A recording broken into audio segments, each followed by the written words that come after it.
Hallelujah. Now, diri ka mag-igsunan sa atong gibasa, ang amahan na higugma kanako kinsay ingon nini?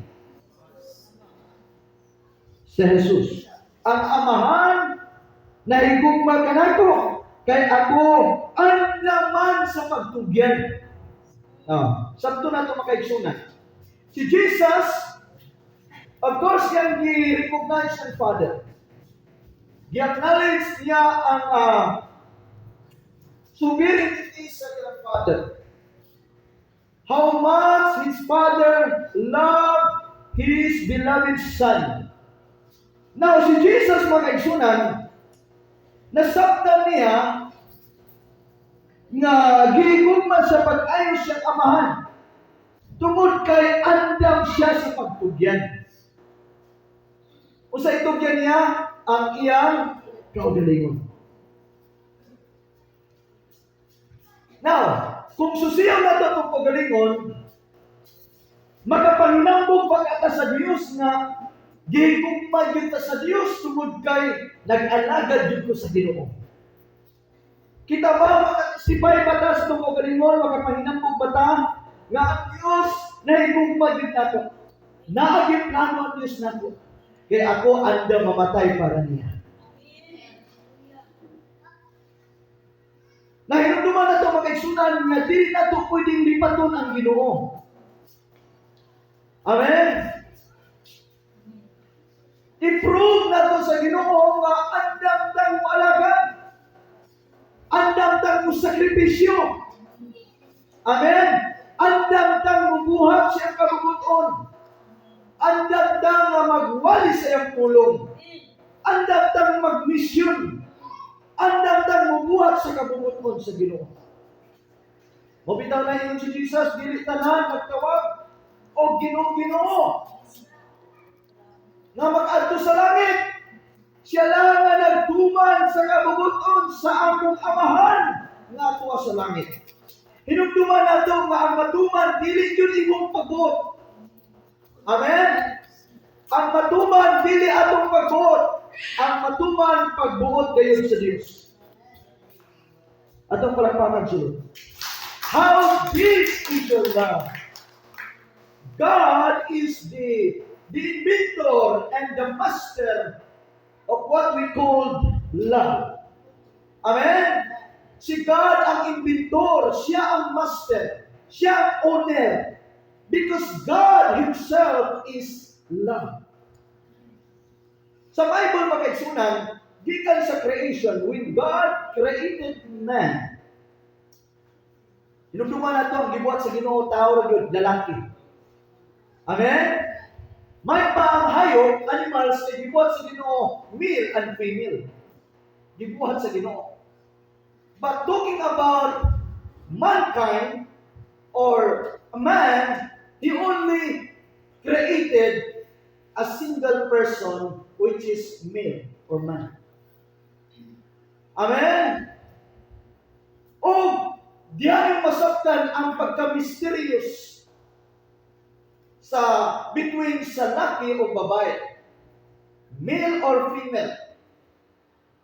O ang Diyos pag-igsunan tungod kay gikalipay mo sa Ginoo nga tao tagaan niya partner.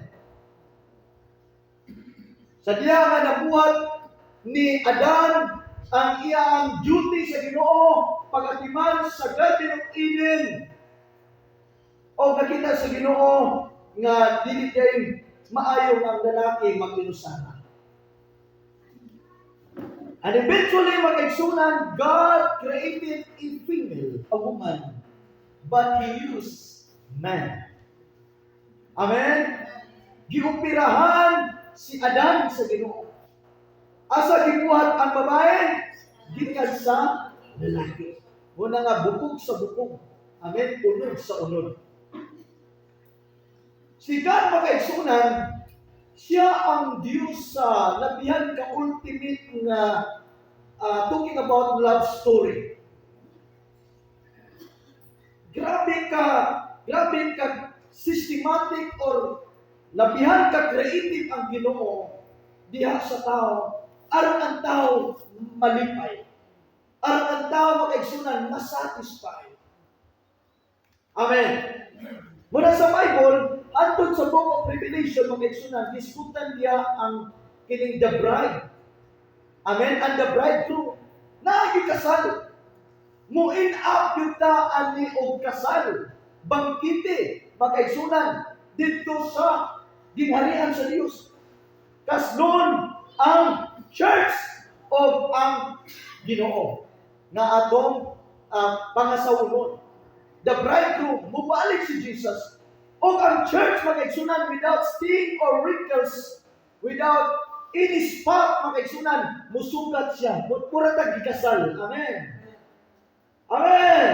Ang church, nga walay kunot, imansa, walay buling, muatumbang sa Ginoo. Sa iyang pamanunon. Amen. Maunay picture, mag-igsunan sa laki o babae.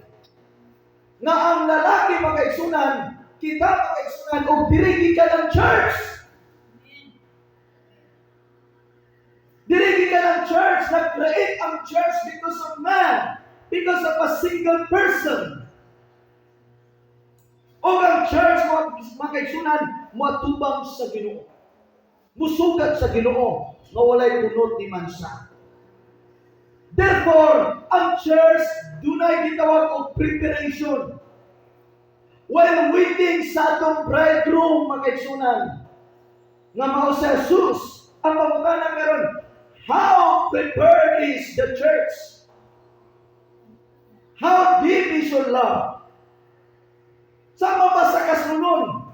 Magkaduol ang ilang kasal nagkatamis o nagkaintin sa ilang pagbati, umay na.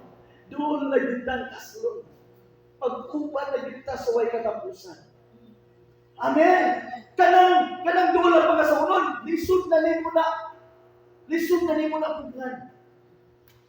Tignan yung abay. Mapugnan pa'y baha.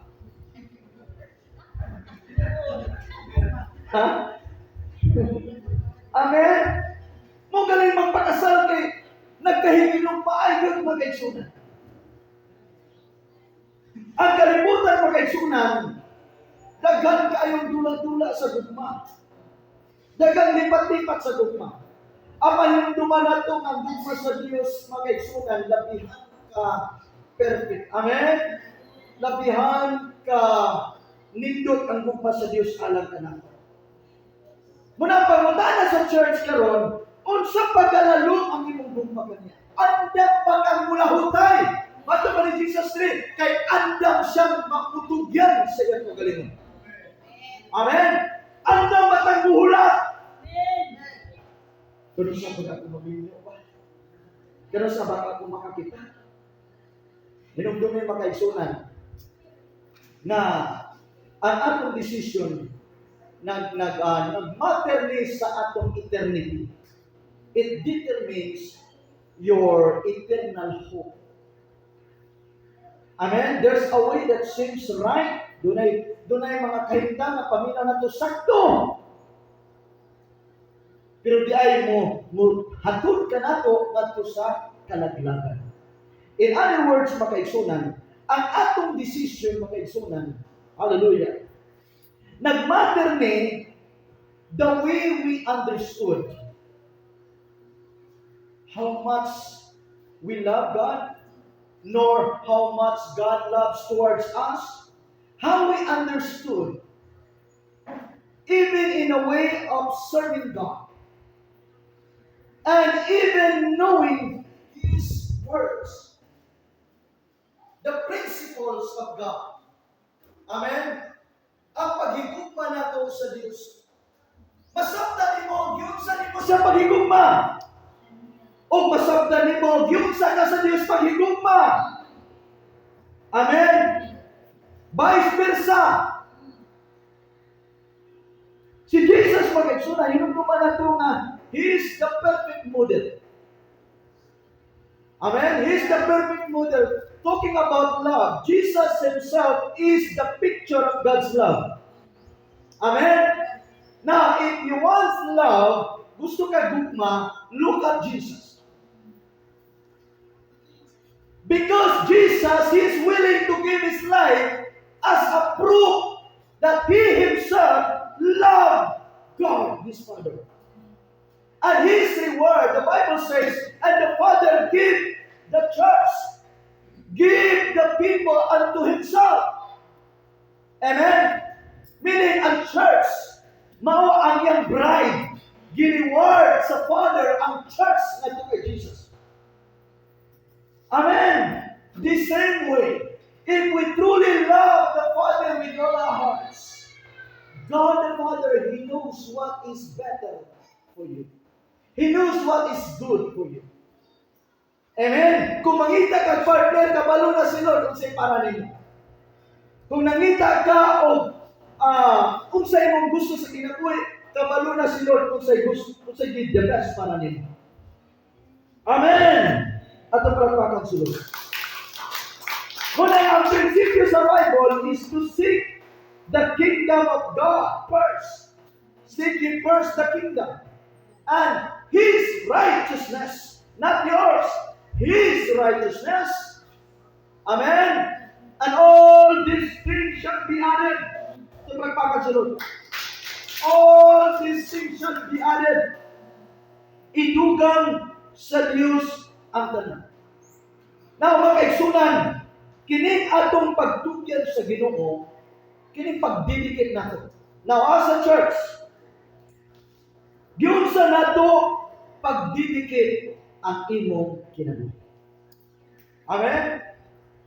Giunsa ba nimo pagdidikit? Punta na rin mo pagulingin. Enough na ba na nga makapanginambog ka nga ang Diyos proud nimo? Enough na ba na base sa imong conviction nga makaingon ka na proud si God nako? Because I did my best. I serve the Lord. I love the Lord. And I'm willing to die. And I'm willing to suffer. And I'm willing to sacrifice for God's sake because I love God more than anything else. I love Him most. Amen? Ayaw igna nga mas gigong pa na itong butang, mas gigong pa na itong pamilya kaysa Ginoo. The Bible is clear that those who love their daughters and sons more than me is not worthy of me. That's what Jesus said. Muna na ang challenge of church, unsaon yun nato pagpakita sa Ginoo na higugma niya. Kay base mo niya nga mas nahigugma ka sa imong butang, sa imong pamilya, sa imong anak, sa imong asawa, o si bisan kinsa. More than him.